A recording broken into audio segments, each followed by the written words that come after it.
One more dispossessed child, do you suppose? Another refugee? Very much otherwise. This child's opportunities are those her parents could never have known or imagined. The inheritor of a society where housing is free, and schooling is free, and medicine, and electricity and water, and no income tax. Which country?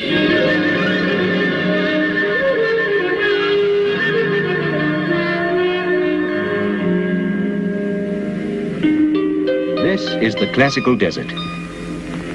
Endless vistas of emptiness. A desolation of sand, salt flats and sun.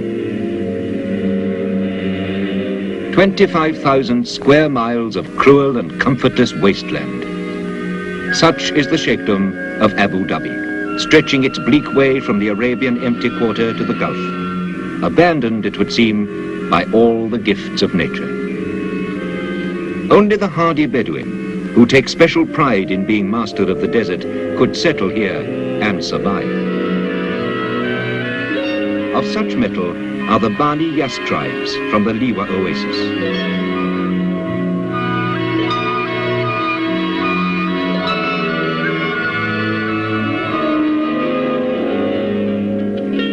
More than 2 centuries ago, in 1761, their ancestors discovered a well on Abu Dhabi Island.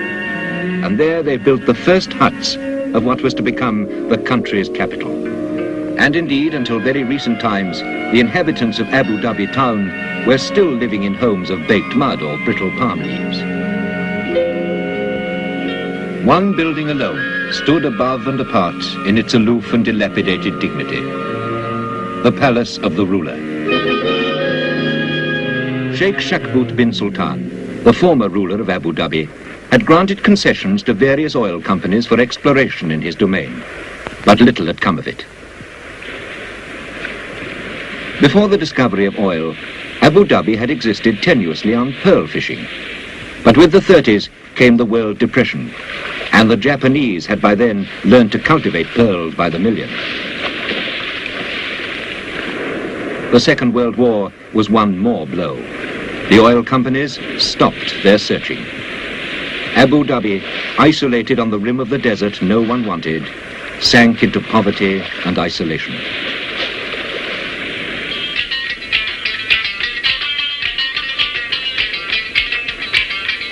Economic depression has not the same meaning for the Bedouin, who have always come to terms with hardship.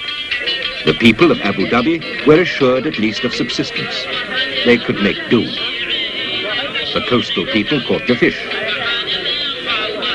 The dwellers in the oases harvested the dates and the vegetables.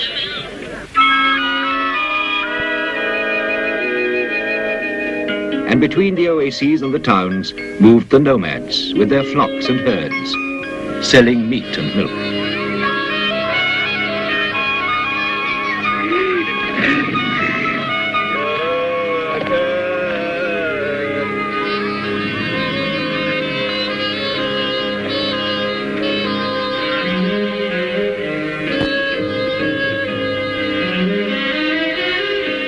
Their cash income might amount only to a few pounds a year, but they lived. Nevertheless, such a living was tough and rigorous and exacting. The land is virtually waterless, and life meant an almost permanent state of movement, mile after mile, from one meager grazing ground to the next.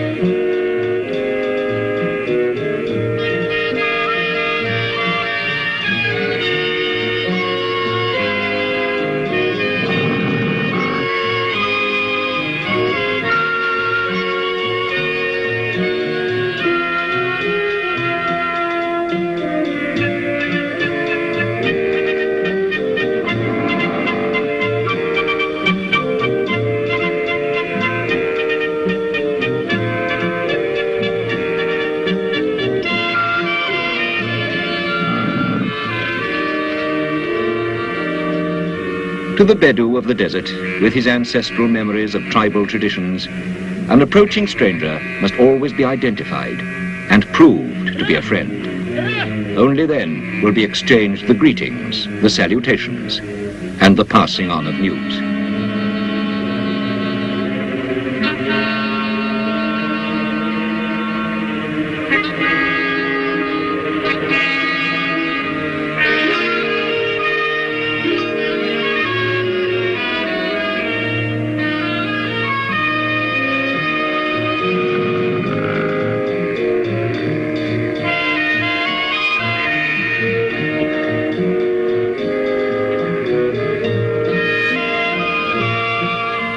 The Bedouin are a tough and durable people. It is their pride that they can survive where few others could. Their manner of life and even their costume have barely changed since the days of Abraham. Their folklore and their poetry are not of tranquil things, but of wars and gallantry, of loyalty, courage and conquests.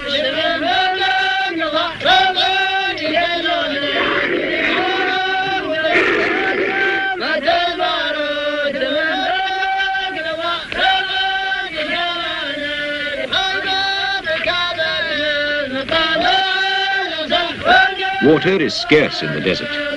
Out of necessity, they will cover hundreds of miles each year in search of grazing and water.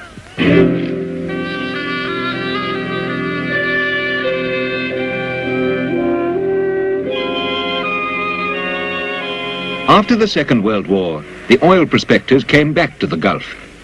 Fields for development had already been established in Kuwait and neighboring Qatar. But the Gulf Emirates, with Abu Dhabi the largest, were still a great speculation. In 1949, after long surveys and tests, an oil company began to drill the desert 80 miles from Abu Dhabi town. That same year, the ruler formally declared sovereignty over Abu Dhabi's offshore areas. Then, in 1953, after 2 years of negotiations, he granted a concession to explore 12,000 square miles of seabed off the coast of Abu Dhabi.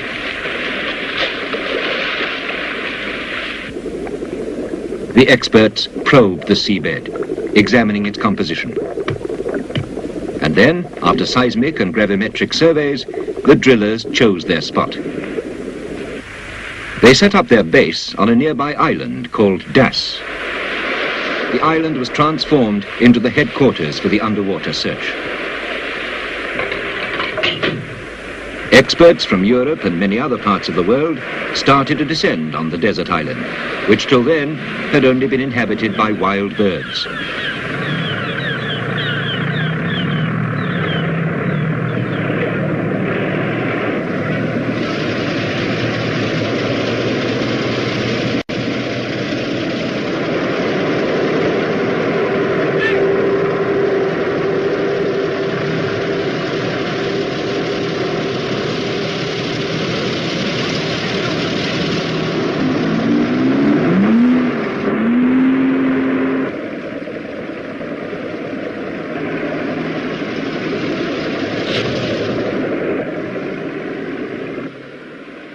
The experts brought with them their skills and experience to help create a modern industrial complex.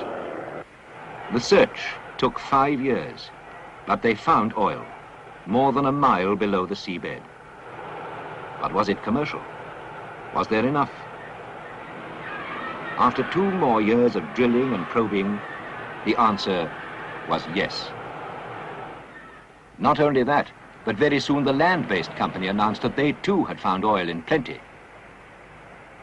Abu Dhabi had struck it rich.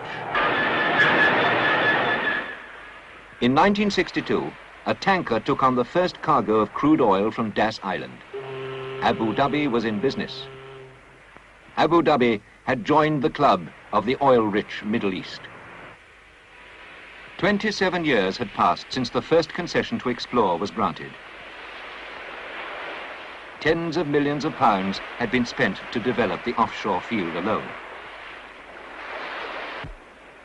With wells flowing on land and sea, Abu Dhabi suddenly found itself with the riches needed to turn dreams into reality.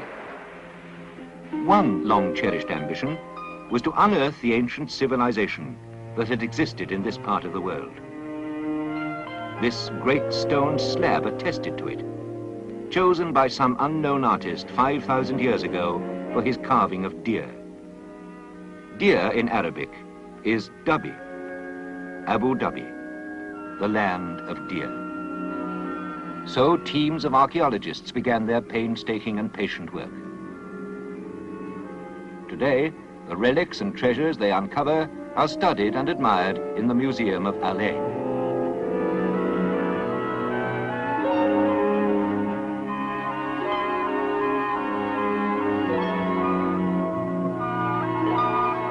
But for Abu Dhabi, the riches of archaeology were like one grain of sand in the desert when compared with the gigantic fortune that was now gushing from oil. On this poor desert state, what would be the impact of sudden, immense wealth? How would it cope?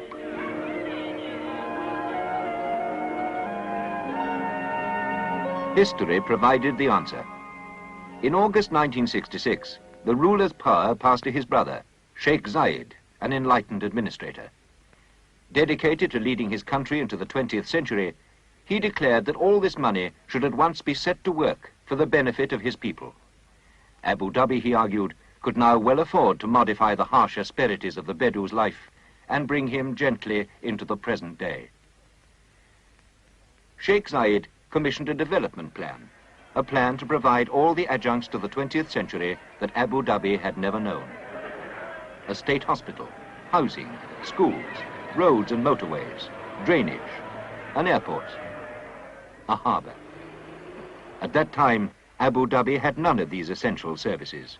No wharves, no warehouses, and coastal waters so shallow that visiting ships were obliged to anchor up to 8 miles offshore. So a fleet of dhows and barges was assembled, and from them mountains of materials were dumped onto the beach. And then it all started to happen.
The days of the palm leaf huts were over.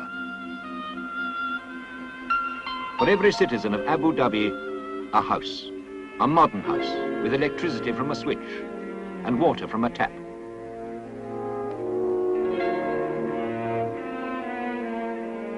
Here, in a place isolated for centuries from everything that lay beyond the desert, the contemporary world surges in.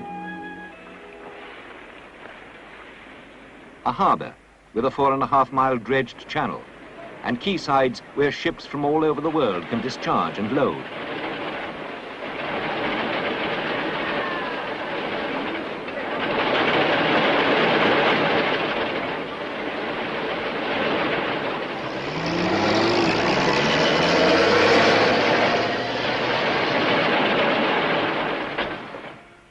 An international airport to receive the world's airlines.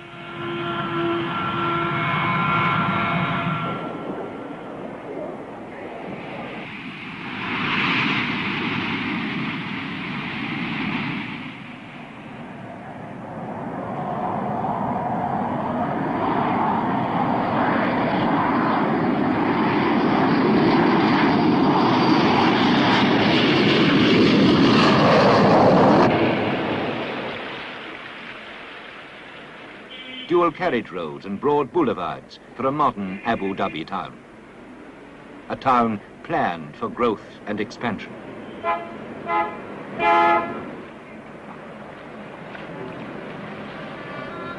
A bridge to connect the island of Abu Dhabi with the mainland, with Al Ain town 100 miles away, and with other parts of the Emirates.